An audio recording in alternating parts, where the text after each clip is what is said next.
Olá, queridos, a graça e a paz de Cristo Jesus, que bom que você está aqui para ouvir uma mensagem poderosa da parte de Deus. E você sabe, e se não sabe, agora vai ficar sabendo, que eu estou fazendo uma série de mensagens sobre as armas da nossa milícia, exatamente isso. Está baseado em 2 Coríntios capítulo 10, versículo 4, que diz o seguinte: as armas com as quais lutamos não são humanas, ao contrário, são poderosas em Deus para destruir fortalezas. Às vezes nós nos encontramos em algumas fortalezas que é difícil de nós sairmos dali. E aí, à luz da Bíblia, eu quero trazer para você como sair dessas fortalezas, para ser livre, porque foi para a liberdade que Jesus te libertou, amém? Eu quero ler hoje com você e trazer uma palavra sobre Paulo e a arma da concordância. Então o tema da mensagem hoje é Paulo e a arma da concordância. Como é bom nós concordarmos com algo e aquele algo dar certo, né? O próprio Deus nos ensina, o próprio Jesus nos ensina, se nós concordarmos com algo aqui na terra, ligarmos com algo aqui na terra, será ligado no céu. E o que nós desligarmos será desligado também no céu. Mas fica para outro momento este versículo que é muito bonito. Eu quero ler com você em Atos capítulo 16, versículo 25. Atos 16, 25. Diz o seguinte: por volta da meia-noite, Paulo e Silas oravam e cantavam louvores a Deus, e os demais companheiros da prisão escutavam. Aqui está retratado um momento muito importante da caminhada de Paulo e Silas. Paulo e Silas estavam na prisão neste momento. O que aconteceu começa de Atos capítulo 16, ali 16 ao 34. Tem toda a história ali. Onde Paulo e Silas eles repreenderam uma mulher que tinha um espírito de adivinhação e por esse motivo os romanos que estavam tendo lucro com aquelas adivinhações daquela mulher, ele repreendeu no nome de Jesus e aquela mulher foi livre. E baseado nisso aí, os romanos ficaram loucos. Agora esses homens aí estão pregando, evangelizando, trazendo uma mensagem do evangelho e o nosso lucro com aquela mulher que estava presa não somente com aquele espírito demoníaco, mas também estava preso a um sistema, a um governo que fazia com que o governo tivesse lucro baseado no esforço daquela mulher. E Paulo e Silas, ao ponto de serem presos e levados para um calabouço, para uma prisão, eles não se dobraram baseado na situação que eles estavam. Eles simplesmente começaram a cantar e adorar a Deus. Então, eu creio que estar de acordo, queridos, de acordo com algo que nós vamos orar, buscar, de acordo. Como é bom você estar de acordo com a sua esposa, se você é casado. No meu caso, eu sou casado com a Robiana, e nós, quando entramos em acordo em algo, é muito positivo, porque dá certo. E mesmo que talvez tenha dado errado alguma coisa, nós estamos em paz, porque eu e ela decidimos junto. Então nós decidimos juntos para ir viajar, para comprar alguma coisa, para passear, para comer alguma coisa, nós sempre estamos em acordo. E quando nós oramos em concordância, em algo, com algo espiritual, né, buscamos algo espiritual, é muito mais poderoso ainda quando há concordância. Quando eu estou orando, você diz amém, você está concordando com a minha oração. Tem orações de concordância, orações de clamor, de intercessão por algo. Às vezes nós estamos numa roda de amigos ali, ou na igreja, ou em qualquer outro lugar, e o fulano de tal vai orar.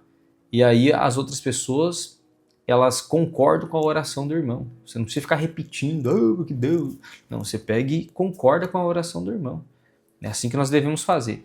Então eu quero trazer o primeiro ponto da minha mensagem, que eu estou falando sobre Paulo e a arma da concordância. Preste atenção nessa mensagem. O primeiro ponto, a concordância no meio da dor.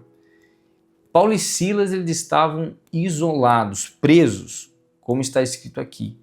Paulo e Silas poderiam, os dois amigos e evangelistas, homens usados por Deus, poderiam discutir com o outro. Poxa, se você tivesse não dado nem bola para aquela mulher, ela teria passado e a gente não estaria preso aqui. Um poderia ter colocado a culpa no outro, porque baseado numa atitude de libertação para uma mulher, porque Paulo que foi lá e repreendeu aquela mulher, a Bíblia fala aqui no versículo 18 que ele ficou indignado. Voltou para a mulher e falou: em nome de Jesus, eu te ordeno, retira-te dela. Silas poderia ter colocado a culpa nele. Então, independente do que aconteceu antes, Paulo e Silas não colocaram a culpa em um e nem o outro. E às vezes nós somos assim, nós colocamos a culpa nos outros, né? Em vez de nós pegarmos a culpa, né? Aquela atitude que nós cometemos, o erro foi meu. Eu concordo que o erro foi meu. Você está dando uma legalidade no mundo espiritual. E é o ponto de você pegar e tomar uma atitude e romper com isso. Então, eles dois, quando eles concordaram com aquela situação, com o que eles estavam vivendo, eles não reclamaram. Eles olharam para o outro e começaram a cantar cânticos, começaram a adorar a Jesus. Porque ali eles estavam, além de açoitados, estavam presos em um tronco e aquele momento de dor fez com que eles adorassem a Deus. O meu segundo ponto é o som que testemunha. Eles atraíram a presença do Senhor não somente com as suas vozes, né, cantando louvores, mas eles adoraram ao Senhor. Eles mexeram com o mundo espiritual. E aquele som que testemunhou não somente na área espiritual, mas testemunhou para a vizinhança deles. E qual que era a vizinhança de Paulo e Silas na prisão? Prisioneiros. Uma lógica. Aquele som estava ecoando naquela caverna, naquele calabouço, estava ecoando nas outras celas. Um lugar que muitas pessoas blasfemavam, reclamavam, falavam palavras malditas, né? Xingavam um ou outro. O que eles faziam? Na meia-noite, no momento ali a meia-noite é o horário de você pensar, é o horário de você, que está tudo em silêncio, você vai meditar. O que eu estou fazendo? Naquele momento, Paulo e Silas adorando a Jesus, adorando a Deus, cantando cânticos de salmos, e aí aquilo ali foi um testemunho para outros prisioneiros. E é assim na nossa casa, na nossa família. Eu e você possamos estar vivendo momentos difíceis, queridos. Muitas vezes vivemos momentos difíceis, situações complexas. Às vezes é uma doença, às vezes é um problema financeiro, é um problema familiar, é alguma situação que as pessoas estão observando. E a tua própria vida é um testemunho para as pessoas que estão te olhando. A tua própria vida, você é uma carta viva, você é uma Bíblia ambulante. Não adianta você simplesmente só falar para as pessoas de fé se você não usa a sua fé. Não adianta você falar que Jesus cura, que Jesus batiza, que Jesus é poderoso e tal, e você não tem experiência com Jesus. Não está sendo fidedigno as palavras que saem da sua boca com as suas atitudes. Uma vez eu ouvi falar de uma pessoa que ela falou assim para mim, que as suas palavras e as suas atitudes, na verdade, que as suas atitudes falam mais que 1000 palavras. Olha que frase poderosa, hein? Será que as tuas atitudes estão falando mais que 1000 palavras? As suas atitudes falam mais que 1000 palavras. Não adianta nós só falarmos, nós temos que agir. É uma prática. A palavra de Deus nós temos que viver ela. Então, o som que testemunha é aquele som que as pessoas estão ouvindo não somente da sua boca, mas das suas atitudes. As suas atitudes vão fazer com que aqui nessa situação aqui houve um terremoto. E é o meu terceiro ponto, o terremoto da libertação. O poder do nome de Jesus fez com que aquelas algemas, aquele tronco que estava prendendo os seus pés, a situação era totalmente um colapso ali, era uma situação muito difícil, muito ruim, no escuro, não tinha uma luz, estava no escuro. Eles estavam orando, buscando, cantando ao Senhor. Então aquele terremoto veio para libertar eles. E como é bom, querido, quando eu e você conseguimos romper aquela situação, aquele problema em oração, em jejum, em concordância com o nosso cônjuge, e aí nós rompemos aquilo ali, nós falamos glória a Deus, porque nós concordamos, nós oramos, nós buscamos, adoramos a Deus no meio das circunstâncias, no meio dos problemas, e fomos libertos. Então a tua adoração, querido, ela vai fazer com que haja libertação, não somente para a tua casa, A concordância com a sua esposa vai trazer libertação não somente para a sua casa, mas também para as pessoas em sua volta. Porque aquele terremoto abalou não somente o cárcere ali, a prisão de Paulo e Silas, mas de todos eles. Tanto que a palavra de Deus nos ensina aqui que o carcereiro, ele estava dormindo. A Bíblia fala no 27 que ele despertou do sono. Aqueles cânticos fez com que tranquilizasse até o coração do carcereiro aqui. Ele pegou e dormiu tranquilo. Mas existia uma regra, uma lei, que se um carcereiro deixasse um prisioneiro fugir, esse carcereiro ia ser morto.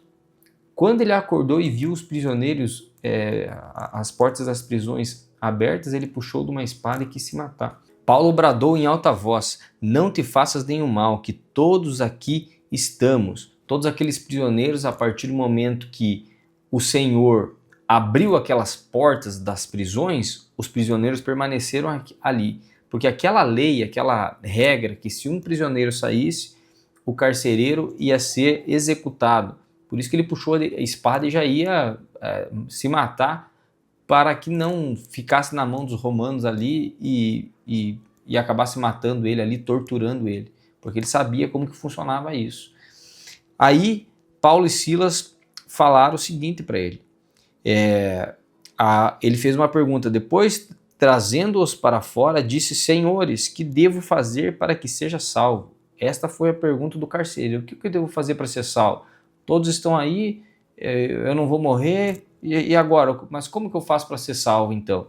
Aí, em seguida, Paulo respondeu para ele, que é o Atos 16:31, versículo muito famoso: crê no Senhor Jesus e serás salvo tu e tua casa. Naquele momento, o carcereiro, ele creu em Jesus Cristo, ele foi batizado e toda a sua casa também foi batizada e salva. Então eu estou falando sobre a arma da concordância. Paulo e Silas na prisão concordaram em adorar ao Senhor, o Senhor libertou eles da prisão e também libertou o carcereiro de uma vida condenatória. Ele foi livre e toda a sua casa foi salva. E eu creio, queridos, que nós como cristãos, nós precisamos ter, às vezes, até humildade perante a nossa esposa, a nossa família, perante o nosso pastor, humildade para concordar, talvez com uma direção, humildade para concordar o que a Bíblia diz. Muitas vezes nós temos uma palavra direcionada da parte do Senhor, mas por falta de arrogância, de orgulho, eu já sei como fazer, você não se submete à palavra, você não concorda com a palavra e você acaba errando. Então, uma questão prática aqui é que eu e você possamos concordar com a palavra do Senhor, concordar com a nossa parceira, minha parceira aqui, que é minha esposa, concordar com a palavra para que as bênçãos do Senhor possam ser derramadas em nossa vida e haver, como houve aqui, libertação. Eles foram livres daquela prisão. E eu quero orar pela sua vida, porque a concordância é uma arma da nossa milícia. Posso orar por você? Glória a Deus. Se você está aí sentado no sofá, assistindo aonde você estiver, eu peço para que você feche seus olhos, que eu quero orar pela sua vida. Pai Celestial, na Tua presença, eu quero apresentar essa mensagem poderosa da Tua parte, Senhor Deus, onde nós aprendemos aqui sobre concordância. Concordância, Pai amado, trouxe salvação para o carcereiro, trouxe salvação para Paulo e Silas, trouxe salvação, Pai amado, para várias famílias aqui, os familiares do carcereiro. Senhor, obrigado, Senhor, porque eu quero ter a arma da concordância. Às vezes eu posso estar errado, mas eu quero concordar para ter paz, para ter livramento e para ter libertação. É o que eu creio no nome de Jesus. Amém. Deus abençoe poderosamente a sua vida, querido. Lembre desta mensagem. Concorde, busque em oração, adore ao Senhor junto com a sua família. E se você é uma pessoa solteira, busque em oração e em concordância com o que o Espírito Santo fala para você. Esta palavra é para você, não é só para os casados, é para você, um jovem aí, uma pessoa solteira ou separada, não importa. O Espírito Santo Você concordando com a palavra de Deus é melhor do que qualquer coisa. A palavra de Deus ela não vai fazer com que você peque. Ela vai fazer com que você seja mais e mais abençoado. Tá bom? Compartilhe essa mensagem, se inscreva no meu canal e nos vemos na próxima segunda-feira, 20 horas, uma mensagem poderosa para abençoar a sua vida, as armas da nossa milícia. Um grande beijo e até mais.